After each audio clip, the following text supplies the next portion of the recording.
Hello everyone, it is about 3:40 in the afternoon on Wednesday, April the 17th, 2019, and I am standing in the middle of downtown Kennesaw, Georgia, in front of the Southern Museum of Civil War and Locomotive History. A couple of vlogs ago, when I worked the Big Shanty Festival, that was actually right down this intersection right here, a little ways over. That was where my booth was. And if you'll remember, the big banner advertising the festival had a locomotive on it, a steam-powered locomotive. And there's a lot of places down Kennesaw that have that motif. And there is a good reason for that. And I'm going to get into the significance of it a little bit more, but let's just say this yellow building right here behind me plays into it. We're going to get into that. Also, right outside there's an old caboose that you can actually walk through, but I'm not going to do that yet. We're going to do that once we get out. So I'm going to go on in and let's start this story of Kennesaw and the famous steam engine. Even the welcome mats. Okay guys, here is the story. In 1862, something happened out here that was very, very significant to the Civil War. Now you got to remember, the Civil War started in 1861, so by 1862 it was in full swing. It was both sides with their best resources just head on into each other, just really fighting it out. And Georgia was a major hub for like the troops in Tennessee and other Confederate states because Georgia had a lot of the factories and a lot of food supplies and stuff like that. If you'll remember when I did the vlog about the factory down in Sweetwater over in Lithia Springs, that was just one of the factories. There's ruins of another one over in Roswell that I'm going to show you guys eventually, but there was a lot of factories and a lot of manufacturing that really went towards the Confederate war effort right here in Georgia. Now you have to remember, this was before trucks and cars and anything. There was no 18-wheelers, there was no roads, there was nothing. If you wanted to get supplies out, they had to be sent out on a train. Now what I'm walking through right now is a replica of the Glover Machine Works that made a lot of the trains back then. Okay, so there was a Union soldier that came up with a plan to be able to cut off the supply lines from Georgia, and he hoped this would make Chattanooga completely vulnerable and, put such a crippling hold on the Confederate war effort that he said, and it could be completely true, that it would have shortened the war by 2 years. Okay, and his plan was to get a group of Union soldiers and civilians, and just like as spies, just in regular civilian clothes, come in ones and twos and then gather in Marietta. And some of you guys might remember my vlogs in Marietta when I did the 4th of July in Marietta Square, and also the Art in the Park, Labor Day weekend, Marietta Square. A lot of those buildings are still there because a lot of people thought that Sherman had a mistress in Marietta. So the significance of that there. The name of this soldier was James Andrews. And he organized it and managed to get a total of 22 soldiers and civilians to join him in this effort. And they came up to, they gathered here in Kennesaw when the general, the big train, carrying a bunch of passengers, had stopped at the Lacey Hotel for breakfast. And And so they all piled on to the train while everybody was out having their breakfast. And a few of them had some training in engineering and being an engineer, and they took the train and they stole it and started heading off to Chattanooga. Their plan was to just stop and sabotage the telegraph lines and also the train track in as many places as possible, and just really put a crippling hurt on the track and cut off all supplies to Chattanooga. But what they did not count on was just how determined the conductor for the general was. The conductor's name was William Fuller. And he first looked out from the Lacey Hotel and saw the train being pulled away, being stolen, and just took off on foot, running.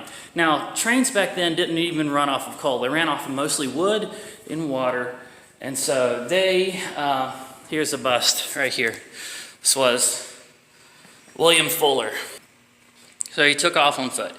So these trains were actually pretty slow. I think their top speed was somewhere under 20 miles an hour. And so he ended up running 2 miles before finding a push car. And a push car was actually the kind of those maintenance cars that came even before the ones that had the seesaw in the middle.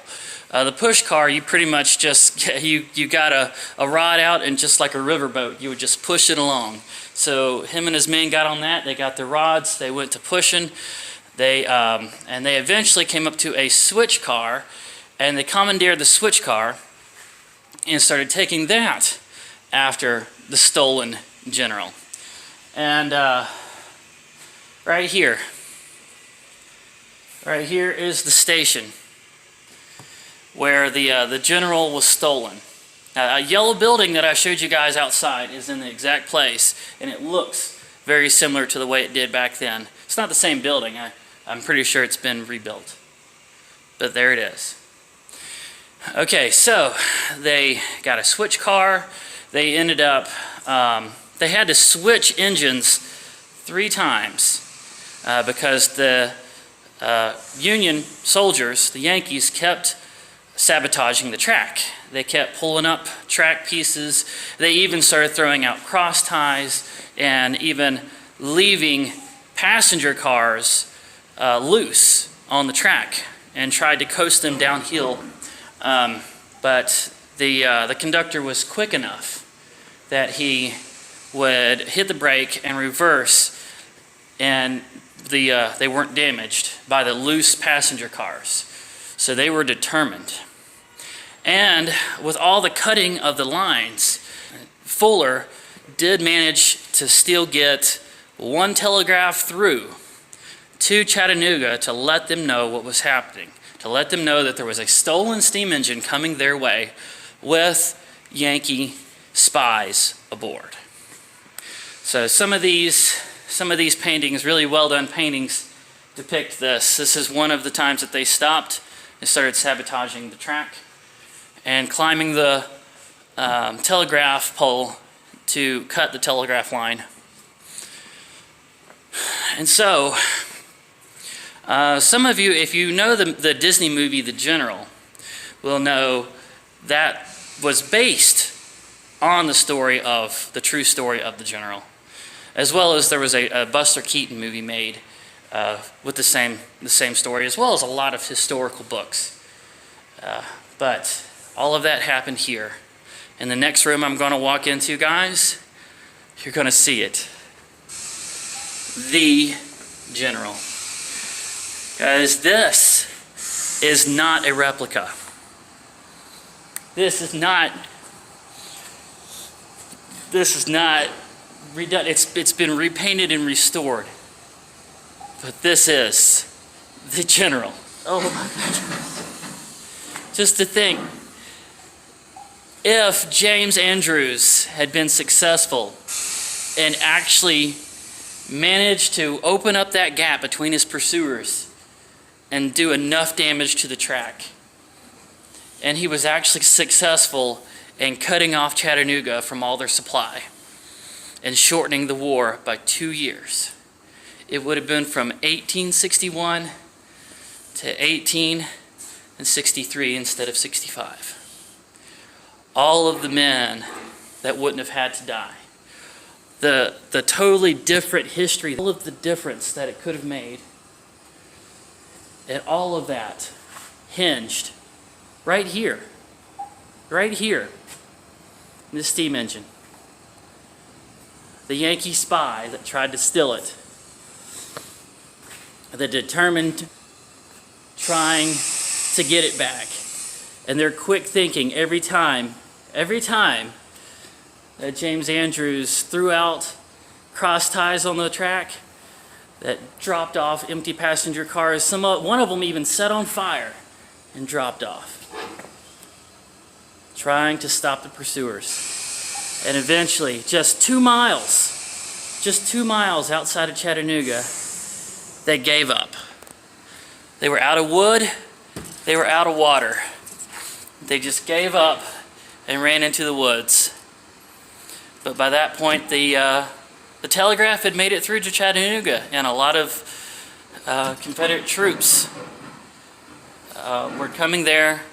They intercepted the spies, and they captured every single one of them. So there you go. And that happened on April 12th, 1962. April 12th is the weekend that we always have the Big Shanty Festival that I just drew caricatures for, that I just set up for. And that was an anniversary of an event that could have cut the Civil War in half if the Yankees were successful. They've even got a second story, like a little balcony. You can go up these stairs here, and you can take a look at the general from the top. Looking at the wood car and all those controls down there. There we are. Got one last chance to look inside this caboose here next to the museum, so I better go ahead and do that. We got like 5 minutes. So, here's down the door right there. Going on in.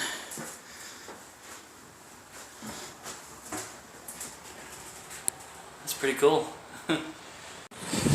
And once again, we're back across the street in front of the big yellow building that was built as a replica almost exactly like the train station, the Big Shanty train station from the Civil War. And so I'm not sure exactly what it's being used for now, but looks like some kind of an educational center. But it's locked. I can't really go in there. So, but just imagine just standing here on this this deck, and on this side of it here with the big double doors, where people would have gathered to wait for passengers to get off that they're waiting on a meeting. Right here, next to the tracks that are still in use to this day. This would have been about the same place that James Andrews would have stood with his cohorts, watching as people get off to go eat breakfast at the Lacey Hotel, and conspiring to jump aboard the General and take off towards Chattanooga, Tennessee, and tear up the tracks and cut the telegraph lines all the way there. Right here, this very place, 157 years ago. Wow. I think this would be a good place to go ahead and end this vlog. Guys, if you like this, please don't hesitate to indicate so by hitting that thumbs up like button. Leave something down in the comments that I can reply to. Subscribe if you haven't already, and ring that bell icon so you'll start receiving notifications of all my future updates. And I look forward to seeing you guys in the next video.